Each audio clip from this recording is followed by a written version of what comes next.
I'm really pleased to have in the studio with me Congressman Rick Nolan. He represents the 8th District of Minnesota and does so brilliantly. And in fact, I was at the Blue State Ball, the KTNFs, and you gave a rousing speech. Welcome to this. Welcome to our studio. Well, thank you. It's been a while since I've been on. Yeah. And I'm delighted to be back. Yeah, thank you. Thank you very much. So what do you see as the biggest issues confronting you as a Democratic congressman representing Minnesota or as a member of Congress representing the United States? I mean, what are the issues that are at the top of your radar screen right now? Well, first and foremost is the economic viability and the opportunity for people in my congressional district and in Minnesota. And as you may or may not know, as a result of the various trade agreements that we've entered into over the years, the mining and the steel industry is in really rough shape in this country. And I've had thousands of workers laid off in my district. There are tens of thousands in the steel industry that have been laid off throughout the country. And I've been really working hard to highlight that this is not just a matter of importance to people in the Iron Range of Minnesota. It's important to our entire nation, to our national security, to our well-being. And we've all been victims of these trade agreements, starting with NAFTA and the trade agreement with China, and now going forward with a Trans-Pacific Partnership Agreement.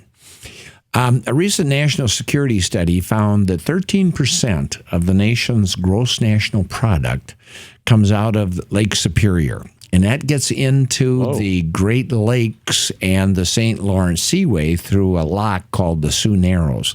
They have military protection there for that, because if it were bombed or put out of order from obsolescence or some kind of an attack, it would throw the country into a depression.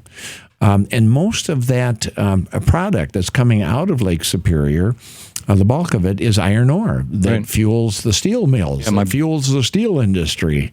That they say would put 7 million people out of business. Well, there's a couple of ways that lock at the Sioux Narrows could be made irrelevant. One would be through some kind of a asymmetrical military attack. The other would be through obsolescence, and I can talk more about that, and I'm working on that too. But the other would just shut down mining and steel industry in this country. Right, which is what we've been aggressively doing to ourselves since. Well, you know, Nixon came up with the idea of trade agreements as a way around the treaty requirement of the Constitution. You know, let's call them trade agreements, even though I think it's patently unconstitutional. Well, Reagan pushed it, and then we got NAFTA, and we got GATT, and now we've got all these other ones, and it's like, how do we dial that back? Well, I've got some ideas. I'd like to talk about that. But your first question, what drives you? The other is the other thing that is so compelling from my perspective is putting an end to the so-called nation building and these wars of choice in the Middle East. Yeah. I've spent some time there. I actually speak a little Arabic. I lived in Abu Dhabi. Really? I did business throughout that region. And we spent $3 trillion on just the war in Iraq alone. Think about it. People say, well, if you want to have free college for kids in America, where are you going to get the money? Well, for $1 trillion of the $1 trillion of the $3 we spent in Iraq, could have graduated every kid in America from college and vocational school debt free. Yeah, and then if you look at Afghanistan, I don't know the stats on Iraq. I did at one time. I think that their GDP was in the neighborhood of $38 or $58 billion a year, something like that. But the GDP of Afghanistan, when we started bombing Afghanistan in 2001, was $2 billion. The entire country. That was the entire economic activity of that country. It was the second poorest country on earth. And we've spent, we're spending that a month. Well, we're spending that. We're probably spending that a day. Yeah. It's crazy that we could have simply said, here's $4 billion. Everybody in the country is twice as rich as you used to be. Give us bin Laden. Yeah, exactly. Which, by the way, Mullah Omar offered to do, and George Bush said, no, thanks, we don't want him. And as a practical matter, Tom, about 90% of the people in Afghanistan wouldn't even known that we existed. They have no modern communications. They have the worst literacy rate in the world. As William Fulbright once said with regard to Vietnam, questioning someone, he said, so they don't realize that we're there to help them. They just see the bombs. Right. And, what a surprise. I mean, nobody likes being occupied. No. We didn't like being occupied by the British. We threw them off. Yeah, but to carry that theme just a little further, Tom, for another one of those $3 trillion we spent in Iraq, we could have rebuilt the roads, the bridges, the wastewater, the water treatment systems, put another 13 million people to work in good-paying jobs. And then I like to say, for another one of those $3 trillion, you could have some fun with it. Do some things that people have been wanting to do for a long time. Maybe even throw in a little tax break for everybody, or send a man to Mars or something. Yeah. Great things. Invest a few more billion in curing cancer and diabetes and these other. Instead, Tom, people need to be reminded we still have an additional $2 trillion bill going forward from Iraq, and rightfully so. And that's for the veterans, that lost arms and legs and nerve damage and brain damage. And they stood up to serve and protect us. And we damn well better be there to help them now in their hour of need. So that there's $5 trillion just on the war in Iraq. And when you add in Afghanistan and Yemen and Syria and Libya and people wanting to go to war with Iran and, some of these yahoos wanting to go into every cotton-picking country in the world and straighten everything out. It's like, I tell them, look, even if you think it's a good idea, which I don't think it is, it's a terrible idea, there's things in life you can't afford. Yeah.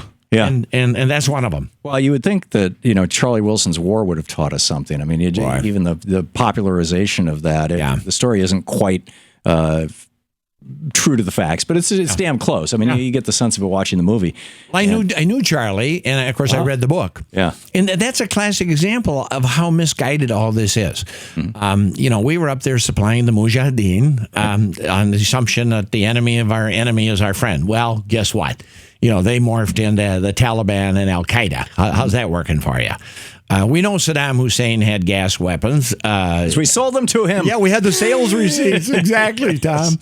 We have been on every side of this conflict at one time or another, either intentionally or unintentionally.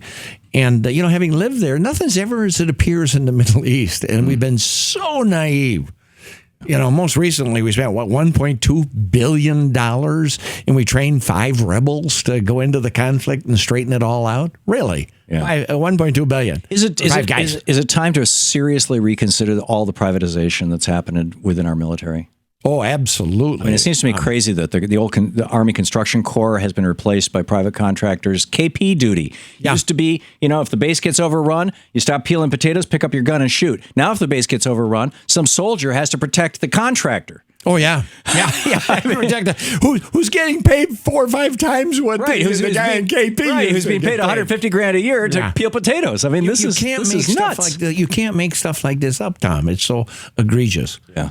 But by the way, with regard to the 5 guys we trained, for $1.2 billion, they don't like to talk about it. We actually trained more of them. But guess what? They're fighting on the other side. Oh, geez. We just equipped them and trained them. Well, and that's, this is the story of this neoconservative incompetence and the opportunity cost just of, what we could have done with $5 trillion. Oh, it breaks your heart. It's amazing. We are talking with Congressman Rick Nolan, representing the 8th District of Minnesota. He's here in-house, here in studio. His website, nolan.house.gov. To watch more clips from our programs, hit the Watch More Videos button over here. And please be sure to hit the handy-dandy subscribe button so you'll always be up to date. Tag, you're it.